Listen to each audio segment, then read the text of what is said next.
Hammaga assalomu alaykum. Bu birinchi to'liq video bo'lib, bundan oldin bitta shorts chiqqan bu.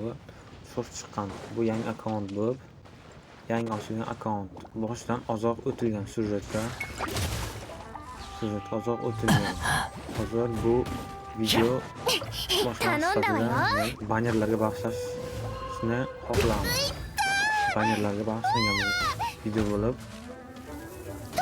to'liq video va bu yerda kanalda bo'lsangiz, shunday to'liq banner va boshqa bir o'yin terminlar bilan bog'liq bo'lgan ko'p narsalarni o'rgatishni boshlayman va guide, personajlar uchun guide. Bu asosiy akkaunt bo'lmay, men o'zim bir 2,5 yildan beri o'ynagan akkauntim bor. Bu yangi ochilgan akkaunt. Nedavno ko'rib chiqishingiz mumkin. Hozirgi vaqtda bannerlarimizda Varessa va Shelonen bannerlar bo'lyapti. Bu yerda hozir men ko'rsatayotgan narsalar uzr endi sal video sifati uchun. Bu yerda bu narsa ближайшие звезды, блуждающие звезды, местная valyuta desam bo'ladi deyarli. Bu narsalar asosan personaj vybit qilayotganingizda, bannerdan aylantirayotganingizda tushishi mumkin. Bu siyoh rang, to'liq aytishim qiyin, lekin o'zbekchada ayniqsa ko'proq ruschada o'ynayman. Bu yerda krutka va oddiy krutka bor va standart krutka bilan oddiy krutka bor. Standart krutkalar alohida. Ko'rishingiz mumkin, bu yerda olingan primagemlarga olamiz. Bu primagem bu aslında valyuta bo'lib chiqishingiz mumkin. Keyin bu yoqdan maslahat bermaydigan narsalarning biri, standart krutka olmanglar. Ko'pchilik bir hazillashib aytishi mumkin, standart oling deb. Ko'k, aynan ko'k. Ko'k rangdagimiz bu переплетящие судьбы yoki standartная krutka desa ham bo'ladi. Va undan oldidagi esa qizil pushti va ko'k rangdagi bu aslında krutka. Ko'rishingiz mumkin, bitta almashtirgan narsalarim bo'ladi. Ayni mana shu narsalarni almashtirsangiz bo'ladi sizning orasida. Krutkani aslında ishlatishingiz mumkin odamlarga. Oddiy krutkani event bannerlarga va qurol bannerlarga ishlatsak bo'ladi o'sha personajni. Ko'rib turibsizki, masalan men Ningguang hozirgi vaqtda 私がリーユエで va 頭 bu yerda 角を ko'rishingiz 表すコツ mumkinki を教えてあげる Ningguangni bergan bir nechta ko'rishingiz mumkin. Men neden Mehmet Ningguang tushib olganman. Bannerdan tushgan. Bu epik personaj bo'lib va ularda 4 dan yulduz bo'ladi. Va legendarniy personajlarimiz bor. Ularda 5 yulduz bo'ladi. Bu 5 yulduzli personajlar haqida keyinroq tushuntiribroq aytaman. Hozirgi vaqtda bannerni ko'rishingiz mumkin. Mana Varessamiz legendarniy personaj bo'lib, unda 5 ta yulduz bo'ladi. Ko'rib turibsizki, sal uzr endi. Mana kirib oldik. Bu yerda ko'rishingiz mumkinki, istoriya, aynan kurtkalaringiz nimalar tushgan va nimalar qilingan. 3 yulduzli personajlarimiz yo'q bo'lib, bitta 3 yulduzli qurollarimiz bo'lishi mumkin. 3 yulduzli qurollarimiz aynan kulrang yozuv bilan belgilangan. Ko'klari yoki sariq rangdagilar bu legendarniy personaj bo'ladi. Ko'rib turibsizki, bu yerda Varessani banneri u legendarniy personaj bo'lib 5 yulduzdan iborat. Mana bu Shelonen. Bu ham shu. Bu yerda ularga tegishli bo'lgan qurollar tushishi mumkin. Aynan shu banner aylantirsangiz shanslar bor o'zini tushishiga. Bularga tegishli bo'lgan qurollar. Ko'rishingiz mumkinki, bu Varessaning quroli va bu yon tarafida описание bor. Aynan qo'shimcha buff beradigan qurol. Qo'shimcha buff beradigan qurollardan biri. Aynan o'zi ishlashi mumkin. Bu yerda o'zlarini har bitta qurolni o'zini ishlash usuli bor va qurollar turi bor. Ularning bufflari ham har doim aktivatsiya qilmaydi. Sizlarga maslahat beradigan qurollarimdan mana bu Favonia eng yaxshi qurollardan biri. Favonia, mech Favonia и копье Favonia eng yaxshi qurollardan biri.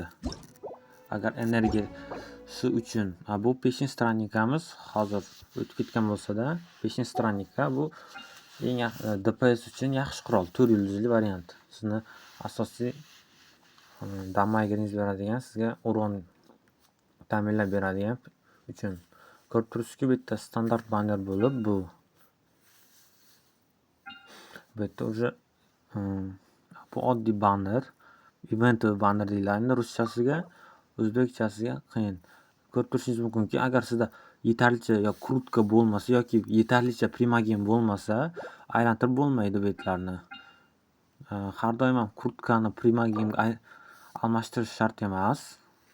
Mana to'g'ridan-to'g'ri shu yerdan kurtkalarni qilsangiz ham bo'ladi. Kurtkalarni to'g'ridan-to'g'ri almashtirib aylantirsangiz bo'ladi bannerlarni. Bu yerda endi standart banner bo'lib, bu yerni o'zi sotib olish maslahat bermayman kurtkalarni, aynan standart banner uchun. Mana endi biz ko'rib chiqadigan narsa ehtimolligini ko'rib chiqamiz. Qanday ehtimoldan qanday bannerdagi personaj tushishi mumkin. Tak, birinchisi uzoren xatolik uchun birinchi oddiy bannerdan boshlaymiz. Event bannerdan. Ko'rib turibsizki, bu yerda 50% agar vareysdan aylantirsangiz 50% bilan vareysta tushishi mumkin. Qolgan 50% ga bu yerdagi qolgan standartniy legendarniy personajlar tushishi mumkin. Tushib qolishi ehtimoli bor. 50%. Bizda garant degan narsa ham bor. Garant hozir endi garantga bag'ishlangan. Ko'rib turibsizki, dalshida garant bo'lib ketgan personaj. Bu yerda ko'rishingiz mumkin, 4 yulduz personajlardan ham 50% bor. 50% bilan bular uchalasidan tushishi mumkin. Garant bu nechtadan keyin, nechta oralig'ida, to'g'rirog'i 100% tushadi. Ko'rib turibsizki, bu yerda qizildan belgilangan 90 ta kurtkada ichida 100% bilan o'sha legendarniy personaj tushish ehtimoli bor. Har bitta kurtka bilan shanslar ko'rsatib qo'yilgan, qizil rang bilan ko'rsatib qo'yilgan necha protsent bilan ular tushishi mumkin. Ko'rib turibsizki, 5 yulduzli personaj bitta kurtkaning ichida 0.6% bo'lishi mumkin va u prosent aylantirgan sari oshaveraveradi. 90 taga borish shart emas kurtkalarimiz. Kurtka 90 ta bo'lishi shart emas. Bu degani 70 tadan keyin ehtimol katta bo'ladi bu tushishi. Ehtimol katta bo'ladi tush. 70 tagacha borishi kerak. Ko'rib turibsizki, keyin bu yerda 4 yulduzli epik personajlarimiz bor. Epik personajlar ham xuddi shunday hisoblanib, lekin ular har 10 tada 100% tushadi. Har 10 ta kurtkada bitta epik personaj yoki epik qurol bilan biri tushishi mumkin u yerda.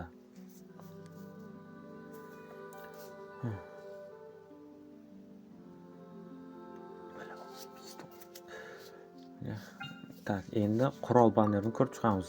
Qurol bannerlar. Bu yerda endi ko'rishingiz mumkinki, 75% bilan tushishi ehtimol katta. Ayni lekin 75% ham 2 ga bo'linadi. 75% ni yarmi yo vareystaning quroliga yoki Shilanining quroliga to'g'ri kelib qolishi mumkin. Va xuddi shunday qilib epik personajlar hisoblanadi 75% bilan. Qolgan 25% u standartni qurollarga tegishli bo'lishi mumkin. Standartni legendarniy personaj yoki boshqa aynan qurollarga tegishli bo'lishi mumkin. Bu yerda qurol bannerida 4 yulduzli personajlar ham tushib qolishi mumkin. Ehtimol katta. Ko'rib turibsizki, bu yerda 80 ta kurtkani ichida 80 tani ichida aniq bitta legendarniy personaj tushadi. Va bu yerda ko'rishingiz mumkinki, 0.7 har bitta kurtkani ehtimoli bilan tushib qolishi mumkin legendarniy qurol yoki standartniy qurollardan biri tushib qolishi mumkin. Bu yerda ko'rib turibsizki, bu yerda ham barcha qurollar standartniy qurollarga tegishli qurollar bo'lib, bular standartniy bannerni legendarniy personajlarga tegishli bo'lgan qurollar. Va bu yerda boshqa 4 yulduzli personajlar ham tushishi mumkin. Ko'rishingiz mumkinki, va bu qurol bannerni yopishdan oldin ko'rishingiz mumkin, agar ochki судьбы degan narsa bor. Bu ehtimol, masalan, biron bir qurol aylantiryapsiz, sizga kerak bo'lmagan qurol tushib qoldi, lekin siz deylik, siz Varessani qurolni olmoqchisiz o'zini, lekin qarayapsizki boshqa qurol tushib qoldi sizga.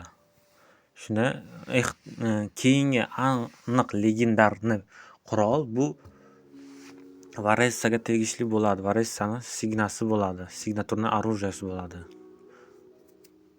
Bu yerda ochki судьбы, aynan uzr endi sal ruschada bo'lib ketdi video.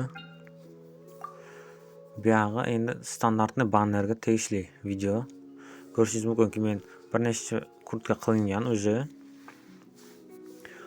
Dальше detallar. Aynan standart personajlar tushish ehtimoli va standart personajlar ehtimoli. Bu yerda ko'rishingiz mumkinki, xuddi oddiy bannerdagiday 0.6% har bitta kurtkangizda va garant esa 90 tada aniq tushadi personaj, legendarni personaj. Bu yerda ham har bitta 10 ta kurtkangizga bitta epik personaj beriladi yoki epik qurol. Standart bannerning qolgan bannerlardan farqi shundaki, qolgan bannerlar biron bir vaqt mobaynida bo'ladi. Bu 20 kun davom etadi vaqt oralig'i va standart kurtkalar ko'k rangda bo'lib, ularni 160 ta primogemga almashtirsangiz bo'ladi. Bu video uzoqroq bo'lib ketdi, uzr endi. Va oxirida eslatib qo'yishim kerakki, standart bannerga primogem ishlatmang, iltimos. Shu video bilan sizlarni xayrlashaman. Obuna bo'lib qo'yinglar, iltimos.